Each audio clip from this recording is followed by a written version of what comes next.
Kalingap JJ. At syempre, bago-bago rin kasama, Kalingap Yun. Dan. Shout out po.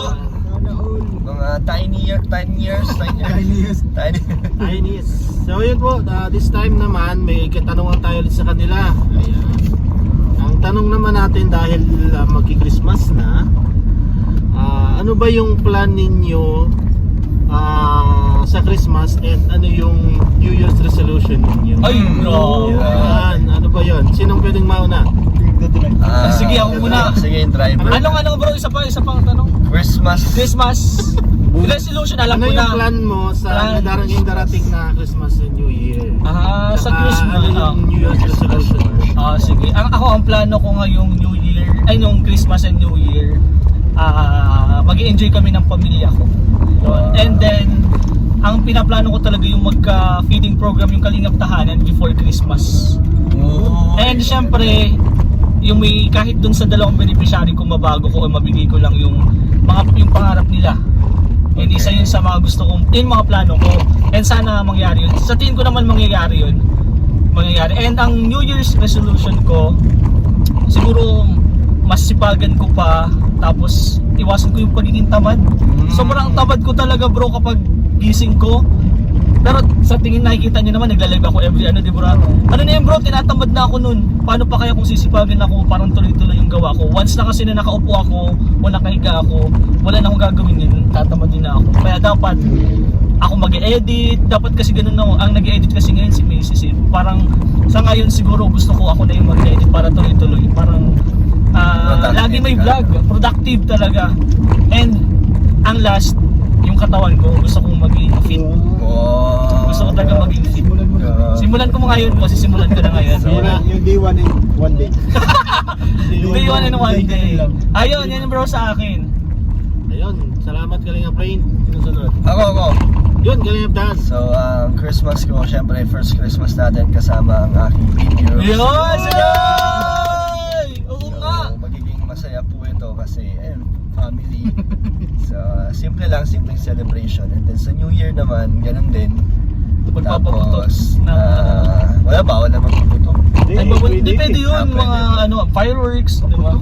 Tapos, New Year's resolution, siguro, mas maging motivated pa at inspired para mas lalo tayong ganahan sa mga ginagawa natin. Yun lang. Nice. Very simple. Yay! Next, Kalingap JJ, ayun na. Ang Christmas ko ay ma-achieve, kompleto ko yung mga pinapagawa sa amin ng wedding plan. Uy! Oy! Malapit na advance wedding! Pangkasalan na. Grabe. Tan, Then, ayun. Tapos dumami yung mga beneficiary ko.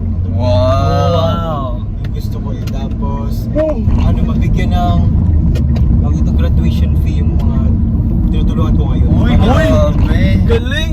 Siyempre may tutulong sa akin sa Yo! Congrats na agad. Congrats agad, congrats. sila, halos lahat sila mag-moving up, pa-college na. Uy, college na. Sila.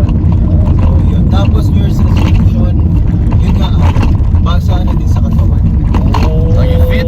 Maging fit, physically fit. Tapos, Gusto mo bro mag-goal tayo, pinakaunang next year, pagandahan ng katawan. ako may kulang hanggang January. Apat ako yung January. Kasi Hong Kong eh. Ay, Anahol lang ako. Anahol ba yung kom? Bakit nahubad ba tayo dun? Kasi hindi tayo makapag-gym kapag February. Kain lang, puro kain. Meron pa isang kasama sa Hong Kong. Sino? Magsasalita na. Yun lang. Si Tiny. Tayo ni naman, siyempre. Ay ako syempre Christmas, New Year, yan gusto ko lagi kasama ko lang yung pamilya ko. At ayun, maging masaya lang lagi at syempre ditong bagong journey ang pinapakasok ko ngayon na tinataha ko sa Kalingap, sana maging successful ang lahat ng mga gagawin ko, syempre lalo na sa charity vlogging. At siguro sa New Year's resolution, ganoon din na kailangan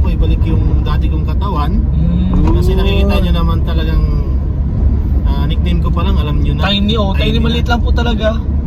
So yun, tapos yung pagiging masipag sa araw-araw, bang trabaho, ganyan. Yung hindi ka late gumigising. Sila ba yung late gumigising? Late ko magising, sino? So yun lang, kailangan siguro mas ano pa, may manage ko pa yung oras na nasasayang ko.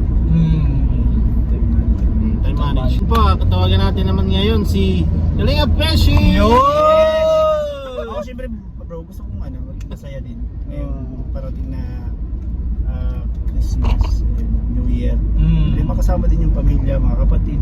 Kasi ang lalayo namin, sana magka-kita-kita kami ulit. Reunion. Reunion, parang gano'n.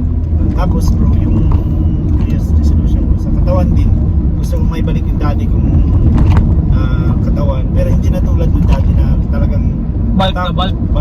Talagang batak ako nun kasi iba naman yung trip namin nun. Ano lang, parang lifestyle lang.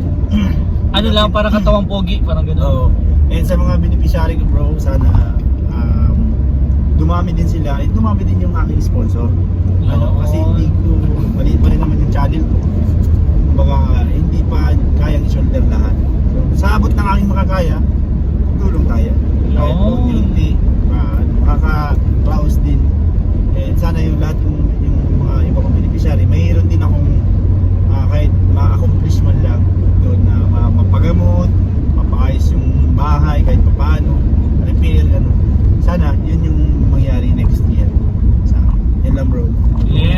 And bro, syempre di ba magpapahukom tayo. Syempre, gusto sana makasama tayo sa Hong Kong bro. Ayun, Kahit parang kung walang mag-sponsor next year, di ba? next year. Kahit sa Hong Kong trading na lang. Trading. At least kasama tayo sa gayak iwan sa lahat. Aray ko! Siyempre, dagdag natin, sana dumating yung araw na magawa naman natin yung ginagawa ng mga kasama natin. Siyempre, bilang bago sa Kalingap, bago sa pag-vlog, sana magkaroon din tayo ng beneficiary, ng supporters, nandyan. At sana magawa natin yung mga kung ano mga karaniwang ginagawa ninyo. Magawa ko kung ano mga karaniwang ginagawa ninyo. Kalingap Vlog. Para makatulong din sa ibang mga nangangailangan. And siguro total nandito din naman si Kalingap Dan. Higaan mo ng advice. Nung nakaraan kami lang hiningan mo eh. So, ito yung talaga sa pag-advise sa pagiging charity vlogger. Anong ma-advise bilang founder ng Prankster? Hindi. Founder ng Prankster. Ano ma-advise mo bro bilang isa na rin sa pinakamatagal sa Kalingap? And madami nang na-experience. Na-experience. Dapat bukal sa loob. Lahat ng gagawin mong tulong, hindi ka mag-expect ng kapalit. So, pag maglalabas ka ng sarili mong pera, yun yung hindi ka manghihinayang. So, yun lang. Basta gawin mo lang ng may puso. Nice. Simple but rock. Si Boss D kasi talagang Nalabas kasi talaga yun ng pera niya na si Pisot yun. So yun po mga Kalingap, maraming salamat po sa inyong lahat. At siyempre huwag niyo po kakalimutan, Blue Sport kay Bal Santos Matubang. Yes sir. At na Kalingap Rap, Jack, at siyempre K-Boys po. Thank you, At thank you. Kalingap Tahanan. Ayan. So ayun po, maraming salamat. Thank you po.